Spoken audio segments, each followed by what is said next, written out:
This is the current federal tax developments for April the 22nd, 2024.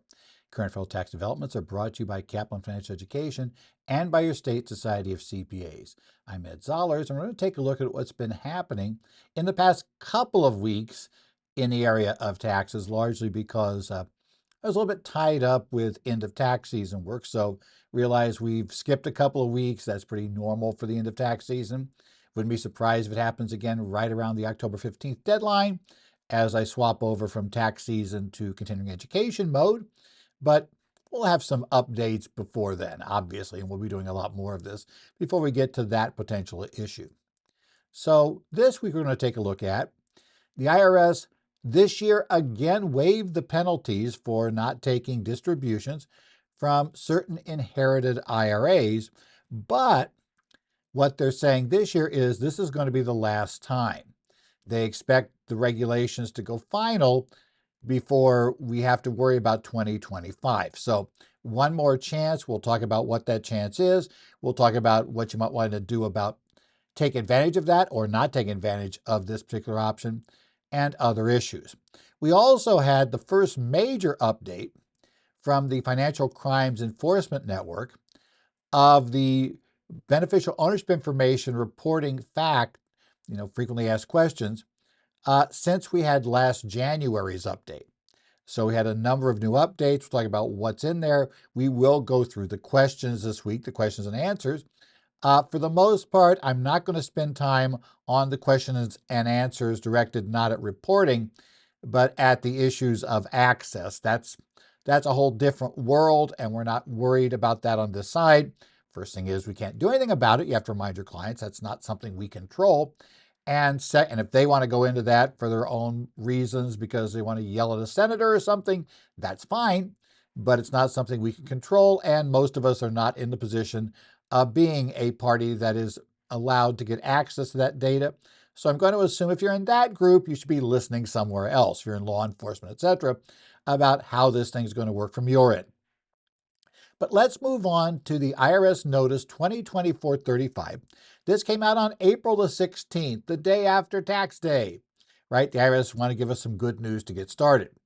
And Notice 2024-35 deals with the issue that arose after the Secure Act about what was going to happen to required minimum distributions if you inherited an IRA from an individual, either an IRA or actually a defined contribution, I'll get that right, pension plan or benefit plan, employee benefit plan, interest from somebody who died after 2019.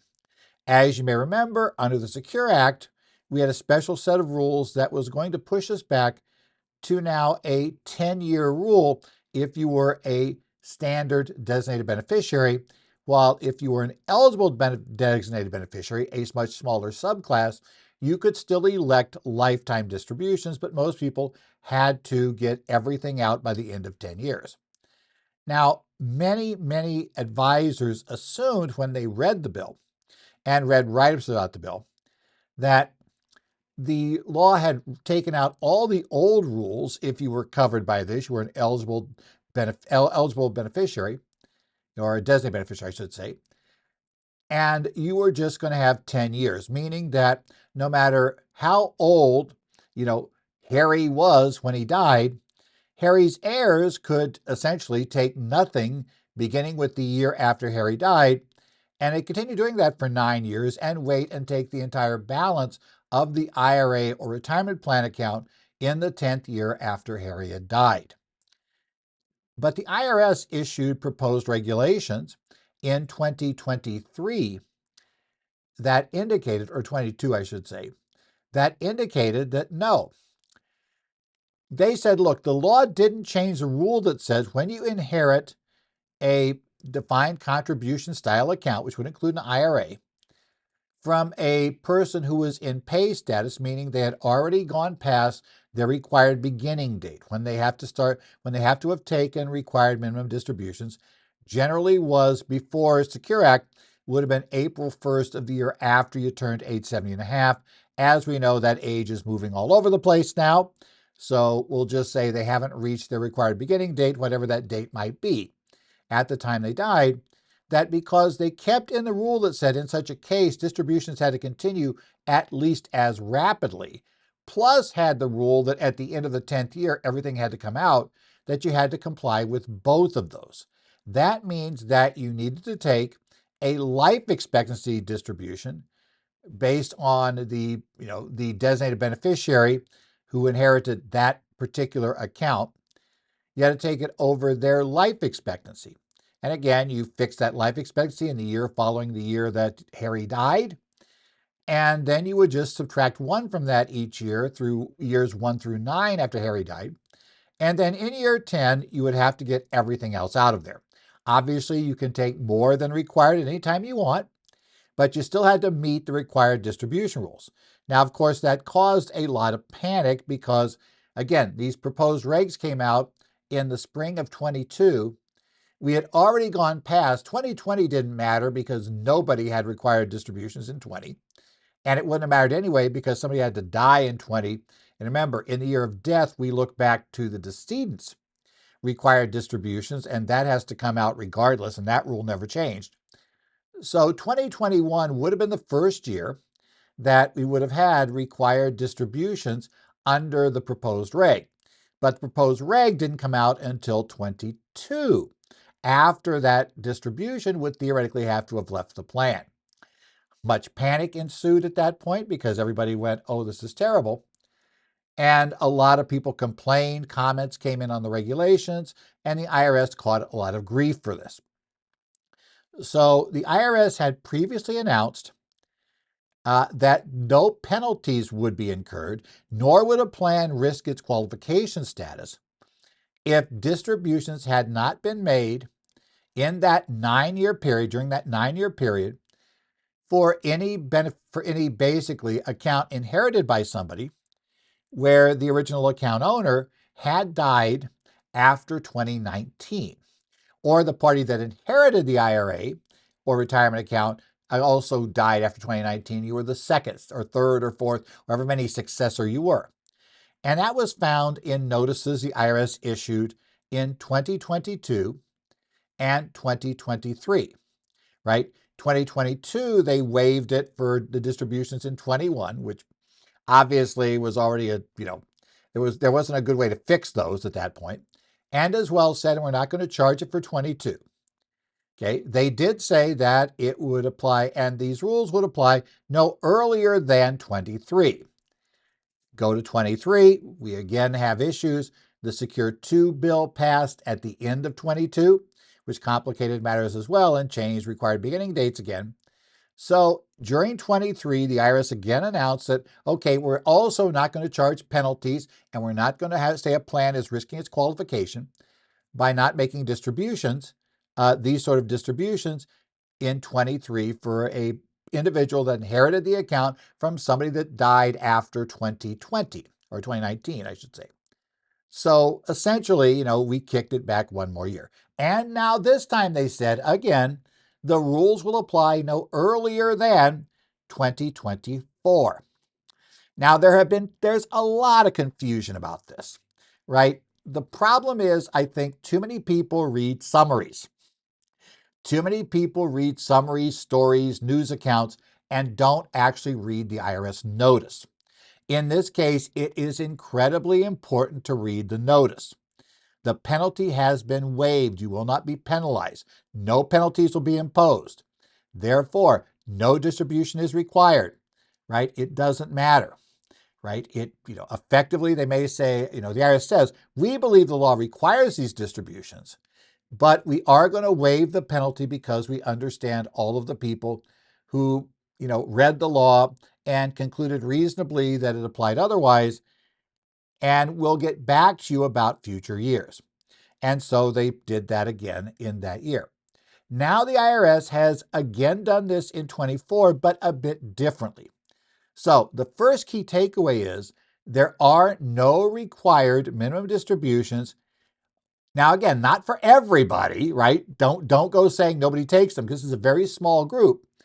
No required distributions for a beneficiary that inherited a defined contribution style retirement plan, including an IRA, interest in that, from a decedent that died after 2019 and who had reached the required beginning date by the day they died.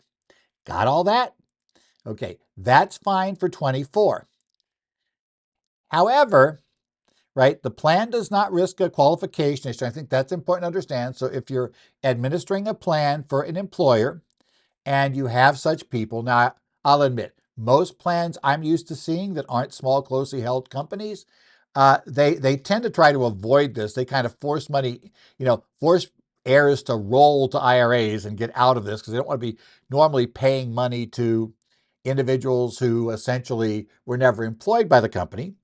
So we see a lot of that. But those entities, if they are paying that, will not be in trouble for not having made those distributions during that 9-year period, right? If we're inside that 9-year period currently, so they will not be done in 24. And also there's no excise tax, which is the amount they're going to have for, I think it's officially, I love the wording, it's excess accumulations. But what it really means is you didn't take your required distribution. That penalty tax, which is now a 10 or 25% penalty, will also not be applied for anybody who is in this specific situation. Going to keep repeating it because people get confused. Again, you had to inherit a defined contribution style plan benefit. That could be from a retirement, that could be from an employee retirement plan. There was a defined contribution plan. 401k plans are defined contribution plans, kind of by definition, or an IRA, right? They don't have to take that distribution. They won't be penalized for not taking it. But again, that is only that subset. That does not mean your client who turned, who's kicked past the normal retirement, their, required beginning date, right, is age 89. That does not mean they get to skip their distribution this year from their own retirement plan or their own IRA. That's not going to happen, right? Keep that in mind.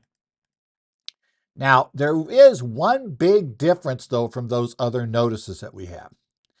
Previously, remember I said the 23 notice said that the rules would apply no earlier than 24, right? Or I should say the 22 notice said that apply no earlier than 23. The 23 notice said just the same, basically the same, except rolled it forward a year.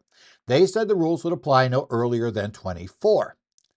However, this time, instead of saying that, this time the language says the IRS states that the IRS expects essentially the regulations to be in place and therefore the penalties to apply for tax years beginning on or after January 1st, 2025.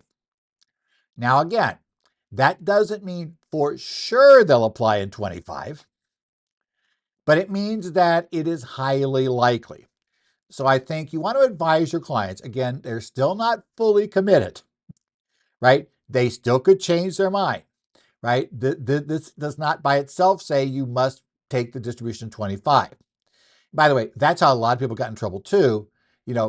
Even if they understood they could skip the 21 and 22 distribution, they told their clients they had to take it in 23, and they had them take it last year.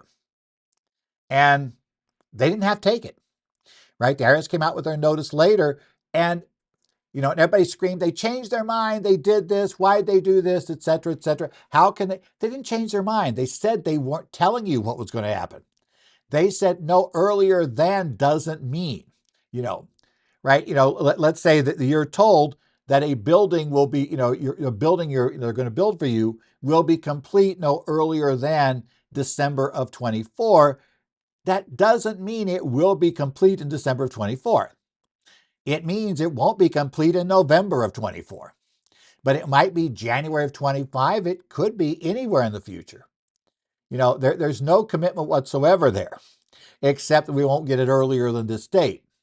And that was the same thing was happening. This time, again, now they're telegraphing, essentially they expect the regulations to go final this year. And because of that, they expect the penalties to apply next year. So warn your clients that this is probably the last time. Also for planning. Now we get back to, well, should I take the IRS up on this? You need to kind of run some numbers. There's an advantage of deferring taxes, as we know. So, if I take a distribution in 24, I'm going to have to pay taxes in 24. That means assuming I have protective estimates in place, so I paid my 100%, 110% of last year's tax, that I'll pay this on April 15th next year. I can put it in that late, but I will have to pay it by then, right? While if I don't take this distribution, it will effectively be pushed into a pile of money that the distribution will come out much later. And conceivably, if they kept extending this, which it looks like they won't, but if they did, conceivably it could be till that end of the 10th year. But remember, the other problem we have is we do have a progressive tax system. So when you skip taking today and you take bigger numbers in the future, those bigger numbers could be taxed at a higher rate. There also is, as always, I always let clients tell me if this is going to happen, there's always a chance rates could go up in the future. Remember, they are scheduled to go up in 26, right? Individual rates are scheduled to go up in 26. The Tax Cuts and Jobs Act only cut rates through the end of 25. And it's going to cost a lot of money with the scoring, because I just had to write an article for a state society about this area. And one of the things I looked at was the scoring, because that tells you a lot about how likely something is to be able to be extended, especially if they feel they have to offset because inflation has got everybody worried about deficits. That's going to cost a lot of money. So those rates could very well go up in 26. So you have to balance that out. You have the time value of money calculation versus the higher rates. Now, again, with time value of money, it can be worth it to pay higher rates in the future if they're far enough in the future, right? That's kind of your trade-off. So you need to go back and work it, but I would tell the clients that we're going to go on the probability that beginning next year, they're going to have to start taking this money out, and it's not going to be an infinite deferral where we could wait to year 10 and then kind of run the numbers and do that. And now you want to determine, can we, is there an advantage to taking some this year and reducing what comes out in the future? Or is there too much of a disadvantage from having paid the tax early? And again, situations vary, fact patterns vary. You might know the client's going to come into a lot of money. You might know the client has a huge loss this year. So essentially, we could take the distribution and pay no tax. We would lose deferral on the gain, but then you balance those things out and see how it works. So in any event, you can start your planning now for required minimum distributions from individuals that inherited from a retirement plan, defined contribution style retirement plan account, which includes an IRA, who inherited that kind of account from a decedent that died after 2019, because that's what this specific rule applies to. Whew. Hopefully everybody got it this time. Please read the notice. It's not that long, especially if you skip the early parts to talk about the history. The actual part of this that actually does something right now is very short. Just read it. It's really helpful to read it. I'm going to tell you that for sure, so you understand what it does, because I have had to straighten people out constantly on not understanding how this worked. Okay, next up, we have, for the first time in a while, the Financial Crimes Enforcement Network has gone back and updated some more frequently asked questions on their website. The update is dated April 18th. Now, if you go to their FAQ page, what you'll discover as you're there is that what I do is I just bring it up whenever they publish something new to find out what all changed. And I just do a Control F, or if you've got a Mac, Command F, and search for the date of the update. So like in this case, I searched for April 18th, 2024, April space 818, comma space 2024. And, if I just keep searching for that, it jumps to it. And every time it's going to jump to a question that either is a new question and answer or a revised Q&A. And they have a number of those this year, okay? This was the first update since the ones they did on January 12th. So it's been a while, right? It's basically been over 3 months since they last updated guidance there. And, as Spidell said in their email burst that they sent out, they didn't necessarily answer all the questions we wanted answered, including a big one as to, does a company that existed on January 1st, 2024, but is dissolved before January 1st, 2025, does that company have a filing obligation or not? We still don't really have an answer to that question. whether we have to file because January 1st, 2024 is the effective date and January 1st, 2025 is just the deadline, or if what would seem to make a whole lot more sense, because they disappeared during 24, we simply should delete them. But FinCEN's never answered that question. And the longer they go without answering it, the more a lot of people are going to suggesting, a lot of attorneys will end up suggesting that you file it because the penalties for being wrong are so draconian, potentially, that you just don't want to be wrong. It's the simplest approach is to file it and go that route, or at least make sure the client is the one that makes the call, right, to not file. And they understand it's against your recommendations or against the attorney's recommendations that they, have not filed the report. It does add a significant number of Q&As for those who will be given access to this information.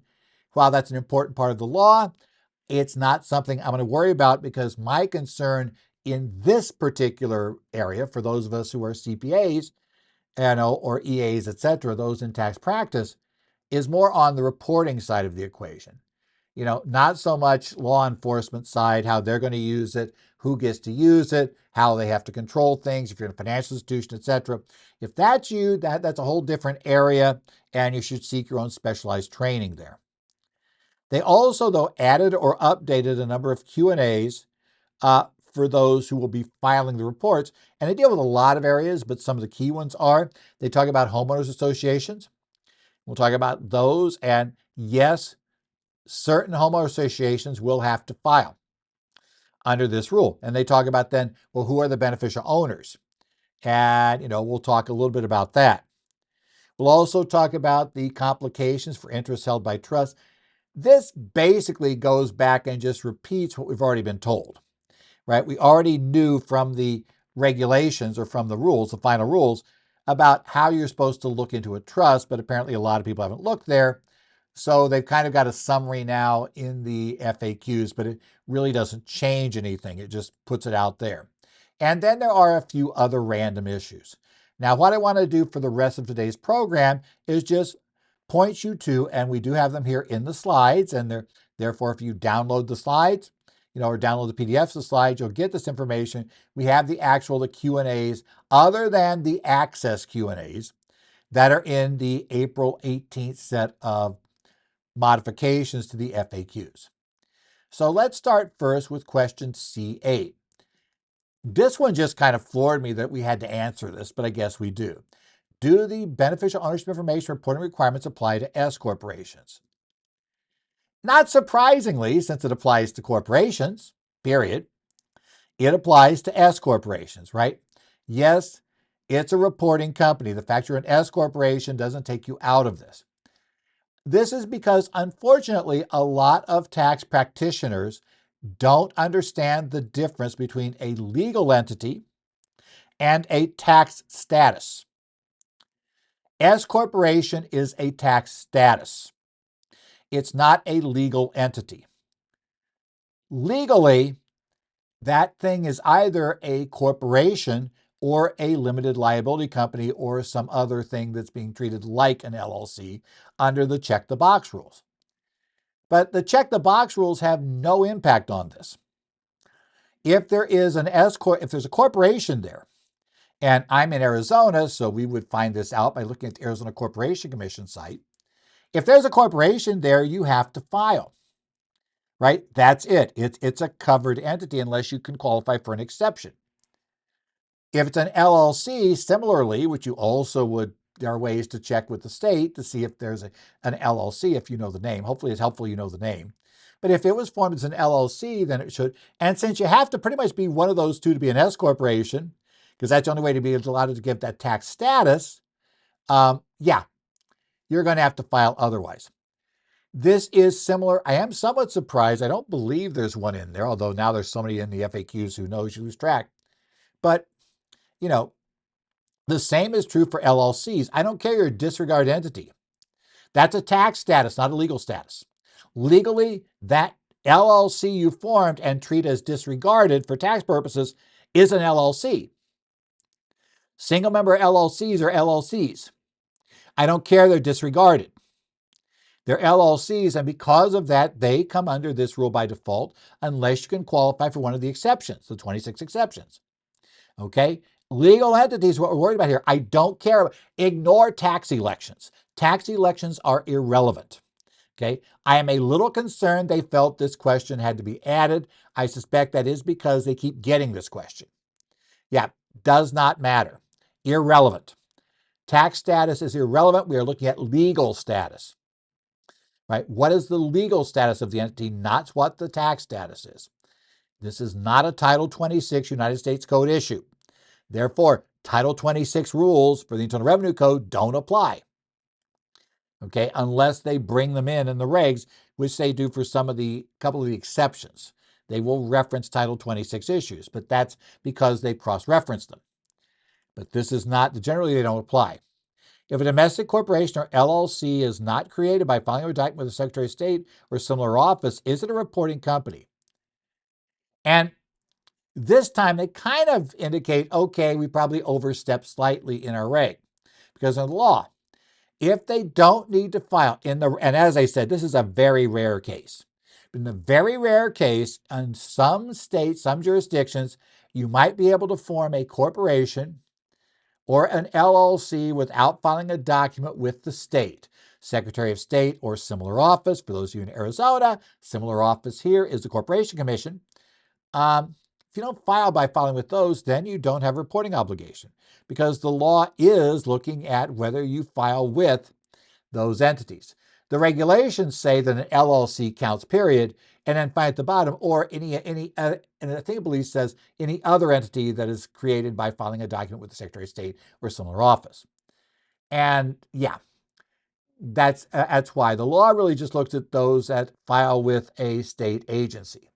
If it doesn't file with the state agency, it does not need to file a report. That's how it's doing, but that is the key. That is a legal question, right? That's not one you ask your client, right? You ask their counsel, right? Clients will swear all the time they didn't file anything with the, with the state to form their LLC, and they'll be wrong in 99.9% of the cases. As they say, this is an unusual circumstance. That's not going to be the norm. And if in doubt, assume they did. That's going to be the way it's going to work. Again, I remember a quote from, I believe it was Burgess Raby, attorney here, years ago, about the best place to hide something from Treasury is to file it with them, because they'll never find it. You ever been through an IRS exam, the first thing the agent asks for is a copy of the return that they're supposedly examining, that they apparently supposed to have looked at, right? The IRS looked at in order to choose them for exam. So yeah, it's a great place to hide things from the Treasury. Okay, are homeowner associations reporting companies? And this has, now see, it's not a tax issue, Title 26, but it turns out that the answer to every tax question also applies outside of tax sometimes, and that's clear here. The answer, it depends. The problem is we're looking at legal structures. An HOA can take different corporate forms. So with any entity, if an HOA was not created by filing a document with Secretary of State or office, then it's not a reporting company. An incorporated HOA or other HOAs created by such a filing may also qualify for an exemption. Okay, so remember, there are two ways in here. If your HOA is a corporation, it's in. However, it can qualify for an exemption. If it is currently being treated as a 501c4 social welfare organization, then it's going to qualify as a tax-exempt entity, right? If it's filing under that status. If it's not a designated 501c4 organization, it may fall within the reporting company definition and be required to report BOI to FinCEN, right? This is one of the key issues. So again, it depends. Those of you who do HOA reporting, you'll understand the intricacies and the options for HOA reporting and whether they'll be treated as an exempt org or not, various other options. But as they say, a lot of HOAs are going to have to file this particular issue, which leads to the next question at D13. Who is a beneficial owner of a homeowner association? Also an answer added. Now, an HOA that has to file, right, does not qualify for an exemption, has to report its beneficial owners. Obvious question is, who are they? Now, as noted, standard definition still applies. Any individual who directly or indirectly exercise substantial controls over the company or owns or controls at least 25% of the ownership interest. Now, this is where it gets a little more interesting. In a lot of HOAs, like, the HOA for my, covers, what is it, 30, 34 different basically, living areas. And nobody owns more than a quarter of those, right? In theory, our ownership in the HOA is based upon how many units we own. So in a lot of cases, no individual owns or controls at least 25% of the ownership interest, right? So if you had an HOA that was, let's say, 100 units, you need somebody to own 25, basically owns at least 25 of the 100. And if there's nobody that owns 25 of the 100, they're not accumulating a bunch of these, then you won't have an ownership control most likely. You could through related and other weird structures, but we'll assume in most cases, I'm going to think you won't in most standard HOAs. If nobody does, however, FinCEN expects at least one individual has to exercise substantial control. Remember, that's a second way in. If you exercise substantial control over the reporting company, if you meet any of the following criteria, you're considered to exercise substantial control. If you are a senior officer, so the officers of the HOA, president, secretary, right, treasurer, those kind of standard designated officers, which are like the equivalent of CEO or president, right, various other things, they're going to be considered beneficial owners. Their data needs to be reported to FinCEN. And we have to worry about if their address changes. I guess the good news is in a lot of these cases, if they're actually living in their property, if their address changes, they probably have to leave the board, right? Because they're no longer there. They sold the property. But in any event, that'd be a change. If an individual has the authority to appoint or remove certain officers or majority of the directors of the HOA, if you have that kind of odd structure, somebody can do that. They have enough authority to do it, then that will go. The individual is an important decision maker. Now, that's an odd definition. And you have to decide what that means, but who's really making the calls for this organization. Or if they have any other form of substantial control. Again, we're kind of back to it depends, which I realize you don't like as an answer, but that is the answer that we're stuck with. It depends, right? The next question, D14, can beneficial owners own or control reporting companies through trusts? Now, this actually is covered in the final rules, right? The answers here are not really surprising to anybody that's gone through the final rules, but let's walk through them because, again, it appears a lot of people are asking questions, right? And they're not reading the final rules, which I strongly suggest you read. Remember, the final rules are binding on FinCEN, right? This is advisory. We don't know how much authority this is going to carry. Probably the courts will pay a lot of attention to the FAQs, right? And certainly if FinCEN tries to penalize somebody for doing something the FAQ said they could do, I suspect the court will be very, shall we say, skeptical. But make sure you look at the actual rule because that's really the binding guidance here. So yes, beneficial owners can very well own or control a reporting company through trust. They can do so either by exercising substantial control through a trust arrangement or by, owning or controlling the ownership interests of a reporting company that are held in a trust, right? A beneficial owner for this purpose, so who are those beneficial owners? You exercise substantial control, and this is question D15, for a reporting company or owning control at least 25%. Exercising substantial control or owning controlling company ownership interests may be direct or indirect, including any contract arrangement, understanding, relationship, or otherwise, and that includes doing it via a trust. No question, that's there. Trust arrangements vary. Now, this is where I've recommended when the trust starts getting at all messy, you really need to bring in legal counsel to interpret the powers and decide who fits which category.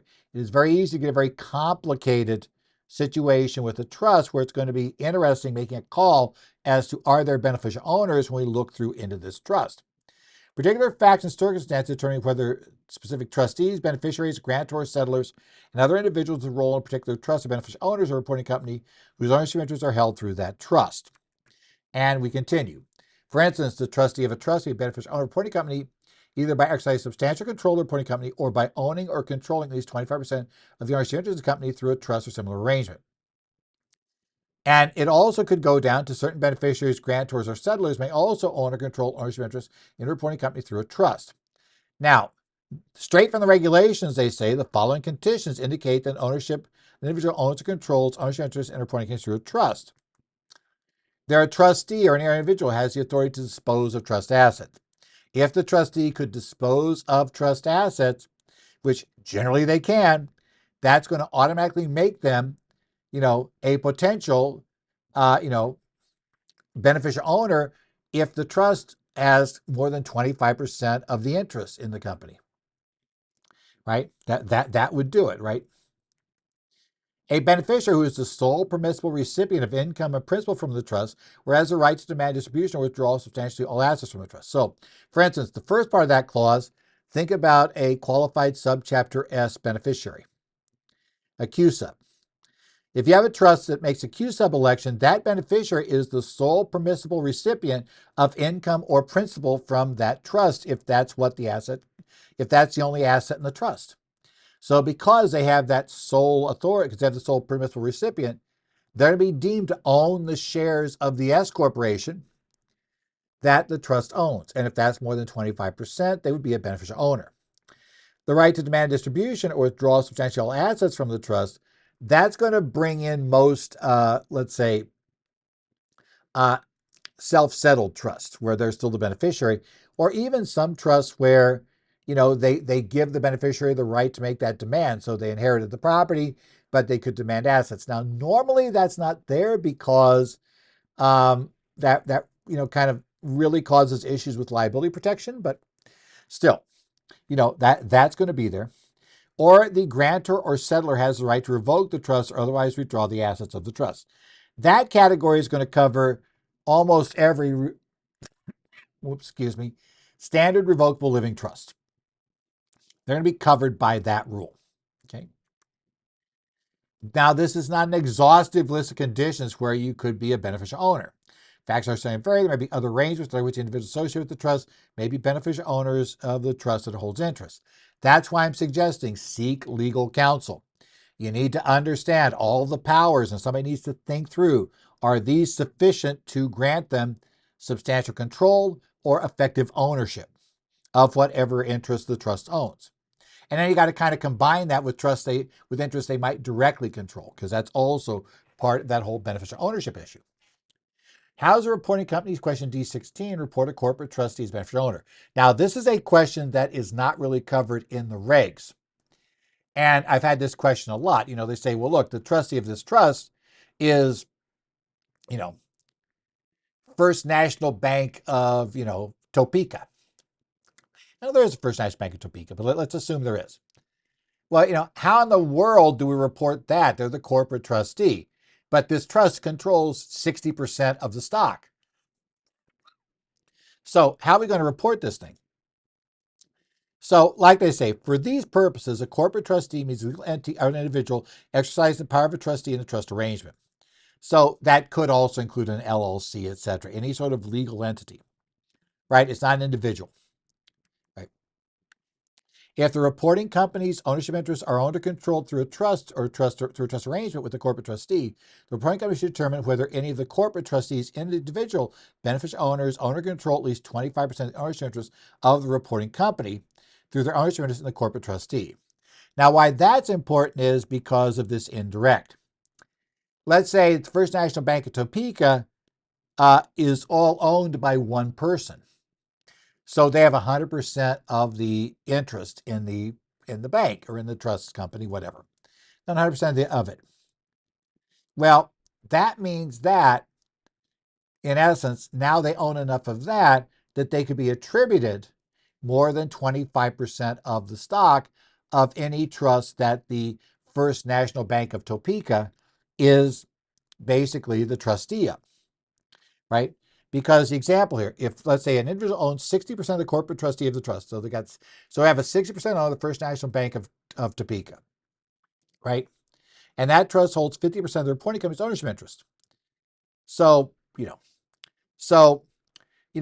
ABC trust owns 50% of X, right? And Joe owns 60% of the stock of the First National Bank of Topeka. So we multiply the 60% interest that Joe has in the First National Bank of Topeka by the 50% interest the trust owns, and Joe is attributed to own 30% of X. And that's not what, when I use X, I'm using that as a placeholder. I do not mean the entity formerly known as Twitter. So Elon, if you're listening, I don't mean you, right? So we'll keep it that way, right? I'm just using that as an example. Probably a bad letter to have chosen. And suddenly this whole thing, after I said it, I go, and I wonder, hey, wait, there is something called X now. So anyway, if that happens, then, you own 30%. So you would have to report yourself as a beneficial owner of that outside company.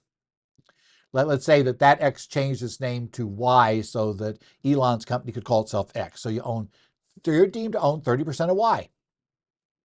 So, you're a beneficial owner of Y, even though your only relationship is owning 60% of the bank of the trust, and you have nothing to do with administering or handling that trust. But because you could exercise control, because you control the trustee, and because through control of the trustee, you effectively could control who the trust officer would be, right? You'd have to basically potentially change the, modify the board for the bank. So, elect the right board members to the bank and have them appoint officers who then would, perhaps even you as an officer, who would then follow, and appoint a trust officer and do whatever you wanted. Because that potential control is there, the fact that you have a effective 30% control of the entity that is in that trust means that you have to report. So all your information goes in.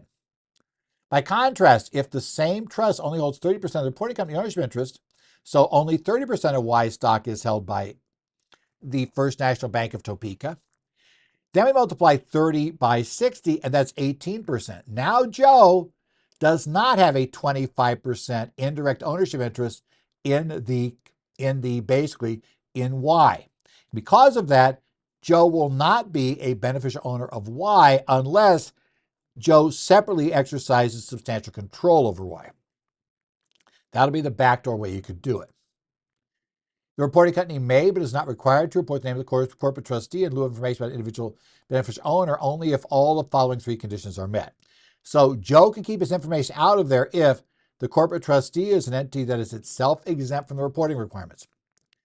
So First National Bank of Topeka has to be exempt from the reporting requirements. A lot of banks are, so they could come out. The individual beneficial owner owns or controls at least 25% of the ownership interest in the reporting company by virtue of ownership interest in the corporate trustee, and the individual beneficial owner does not exercise substantial control of the reporting company. So bottom line, if the trustee itself meets an exemption, is exempt from the reporting requirements, then basically, you can ignore reporting the indirect ownership, the ownership of shares in the trustee, as long as you report the name of that company, and also you report, and also that that those individuals don't otherwise exercise control, because obviously that's another way in. It's exercise control. In addition to considering whether beneficial owners or corporate trustee own or control the ownership of a reporting company, it may be necessary to consider whether any owners of or individual employees by or engaged by the corporate trustee exercise substantial control. And these are the same factors we use otherwise to find individuals that exercise substantial control. Remember, they don't have to have any ownership interest to exercise substantial control as long as they get into that background, right? And they do tell you to go see the Small Entity Compliance Guide, What is Substantial Control, Chapter 2.1, to discuss how that works. Okay. F12, what address should a reporting company report if it lacks principal place of business in the United States? So if you got a foreign entity and you're trying to make this work, if the reporting company does not have principal place of business in the United States, and the company must report to FinCEN as its address the primary location U.S. where it conducts business. If the reporting company has no principal place of business in the U.S., conducts business at more than one location in the U.S., then the reporting company may report as its primary location the address of any of those locations where the reporting company receives important correspondence. If it has no principal place of business in the United States and does not conduct business functions at any location in the U.S., then its principal primary location in the U.S. is the address of the person that the reporting company under state or other applicable law has designated to receive service. In Arizona, the statutory agent of legal process on their behalf, right? And they do mention in some jurisdictions like Arizona, they're referred to as company's registered agent, or the address is referred to as registered office. You report that address to FinCEN, okay? That's where that one would go if you meet all of those criteria. Now, this one, when people started reading this one, it was like, hey, we're going to find the answer one. I kind of just created a register before January 1st and they started, hey, and then they say, go away for 25, so I'm going to talk about here. Was exempt from the reporting requirements, loses its exempt status between January 1st, 24 and January 1st, 25. How long does it have to file the initial report? This was not answered in the regs. And the problem is, remember, if I come to January 1st, 2024, and I don't meet an exception, right? Then I have until January 1st, 2025 to file. But if let's say, but otherwise, if my status changes under the updated report rules or the initial report rules, after January 1st of 24, does that count like I got formed on that date? And do I have only 30 days to report the fact I exist, the fact that I now have to report?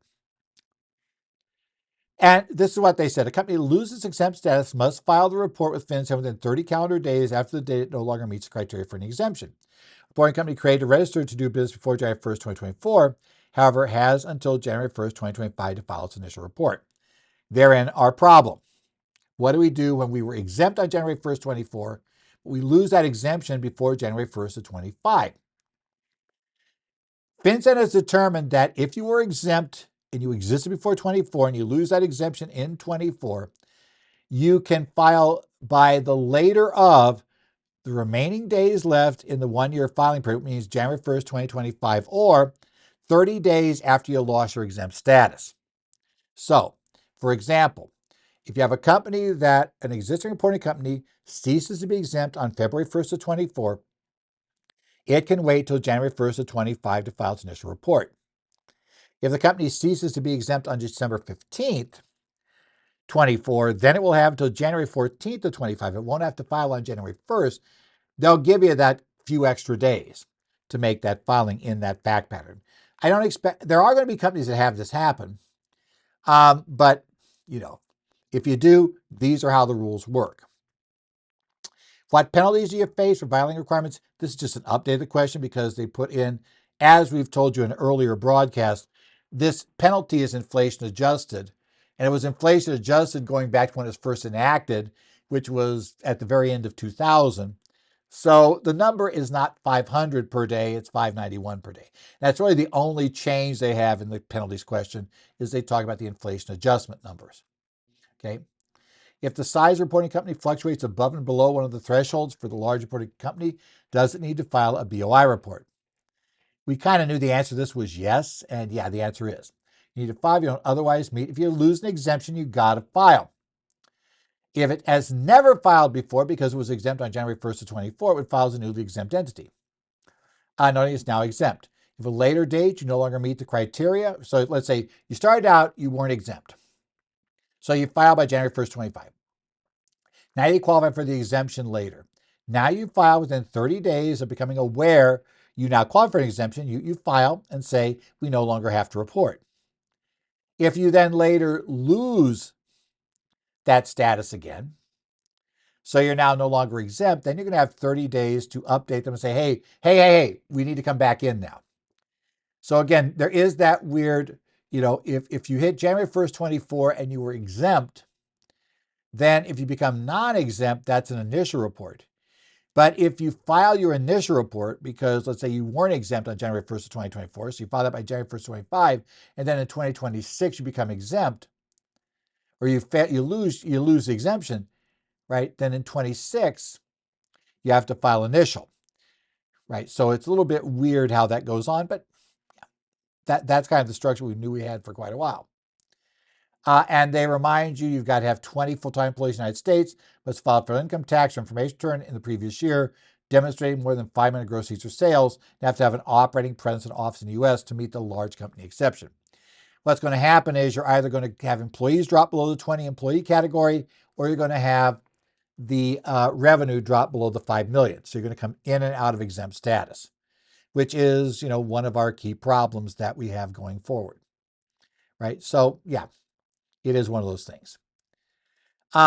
This has been the update here for the week of April the 22nd, 2024. Hopefully you're now back. We'll keep this up to date and keep things going every week. If you have any questions, my email address, edzollers@currentfilltaxsettlements.com. I also watch the Connect sites run by certain state CPA societies I'm a member of. That includes Arizona, Illinois, New Jersey, Minnesota, and Idaho, right? Got all those. And Washington, yeah, in that mix. So if you remember one of those, you can post there. And if I see your question, I'll see if I can help in answering. Otherwise, we hope to see you back here next week when we'll talk about whatever new is happening in current federal tax developments.